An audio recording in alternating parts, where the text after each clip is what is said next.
I'm Kristen Maley, Realtor and Land Pricing Strategist with Landcore Realty. With me today is my father and my partner, Bach Kieran. We're going to put on our sunglasses. We apologize, but it's a little bit bright today. We live in the desert. Eye protection is very important. But we're both out here today to talk to you about a report that we've put together.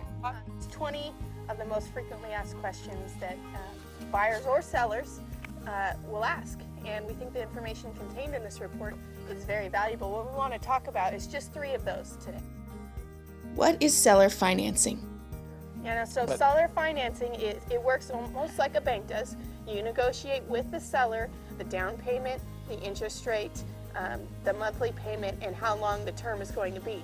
And once you've negotiated that with the seller, then it's just a matter of paying the payment every month. Yeah, the seller, the land stands for the loan. So the nice thing about buying a piece of land is that basically there's no credit checks. If you can make a payment of $150, $200 a month, you can buy a piece of ground, 10 acres, 20 acres sometimes, and it's yours. And so there is no credit checks. It doesn't go on your credit. I mean, the sellers don't report, in general, don't report to credit agencies. So it's a private loan between you and a seller of the land. It's called a seller carryback mortgage. They carry back the loan. They become the bank. And the nice thing about it is that unlike car loans or motorhome loans or furniture loans that are personal loans, if something happens and you can't make the payment, it doesn't attach to you. So their remedy is to take the land back. Now you lose your down payment and your monthly payments, but they don't come after you for deficiency judgments like if your car goes upside down, and they take your car back and they sell it for half of what you owe. They come after you and lien you for it, but that doesn't happen in land. The land stands for the loan, not the individual. So it's a relatively simple way to do it. It's not a big process. How important is my address to the county? Probably one of the most important things about holding your real estate is to keep your taxes current. And in order to do that, obviously you have to pay, but also, vitally important, you need to keep the address current. I talk to people all the time that have lost their property for back taxes, and they say things like, well, gee, I never got a tax bill.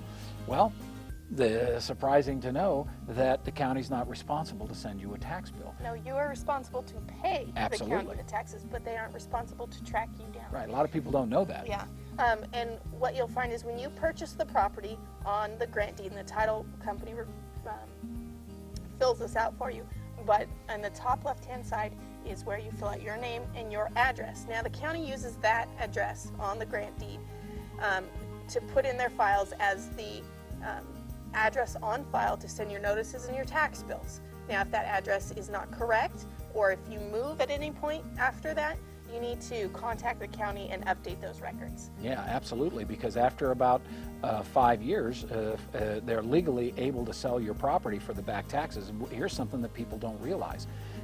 If you don't pay your taxes on time, there's a 10% penalty. After that penalty, it's 18% on the balance per year. So basically, you're looking at a year paying 28% on the tax that you didn't pay. So that's going backwards when it comes to investments. And the bottom line is that the other thing that's really important is that all notices that the county is required to send for, if there's an easement coming, or if the road is going, or if a neighboring property is going to be developed into something. I mean, you could be putting a dump next to your property. I mean, who knows? Anything. It's sent to that address. And if you don't have a current address at the county, and it's real simple to do it. I mean, you could probably just do it online, but there's little blue cards.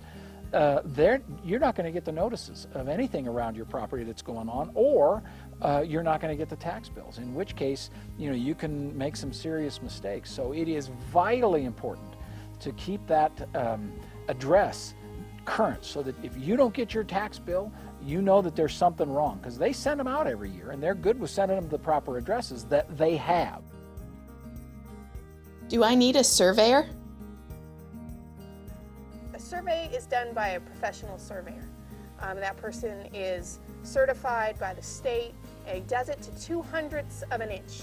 they'll mark this corner as 200. Knock it with a hammer, a little stake. And they'll record the map with the county. But it's not necessarily something that you need done unless you are planning on developing right now. Yeah, if you're going to build a house and you're going to make a major improvement on a piece of property, or you're going to put in fence lines, or you're going to drill a well, Yes. yeah, And it's important because right. you need to put those things within your boundary lines. Right, you don't want to be investing, money on somebody else's land and putting Putting fences. up a fence on someone else's Right, property. but the land, the way that we do it, and we have some videos showing you how we do it with GPSs and everything today, you can get pretty close to where it is. And when you're talking about a piece of property, a 10-acre parcel that's 660 feet by 660 feet, a foot or two one direction really doesn't make much difference unless you're putting in fence lines. Yes. Then it makes some difference. And so on raw land, in all the years I've been doing this, maybe once somebody wanted a survey. If you're doing land that's like a 2.5 acre that you're going to be building a house on, well, absolutely, you should get a survey on those. But for large acreage parcels, it's not required until you start development. No, what you should keep in mind is that a survey marker is something that the surveyor goes and puts down, but that's subject to whatever the environment is. People, Right. rain, anything along those lines, and they can be moved. Right. And there has been some circumstances where they We've seen it. We have seen them removed Yeah. or moved, and so Yeah. the shorter distance, the shorter time that you have those markers in the ground before you need it, the better. Right. So that's really those are just 3 of the things that we think you want to know, and it's just one of the 20 that's contained in this report. It's a free, no obligation report. Yeah, and I would just tell you that it's the culmination of about 40 years of going through almost every kind of problem you can imagine with pieces of property. In that time, we have sold thousands of parcels of ground, literally thousands. And there's all kinds of situations that come up in ground that may or may not come up, pretty much don't come up in houses, and they're unique. And so anyway, those kind of things are all contained in this, and we're offering it to you free. So thank you very much. We hope you enjoy the report. Just give us your information below in the form, and we'll get that report right out to you. Thank you. Okay, great.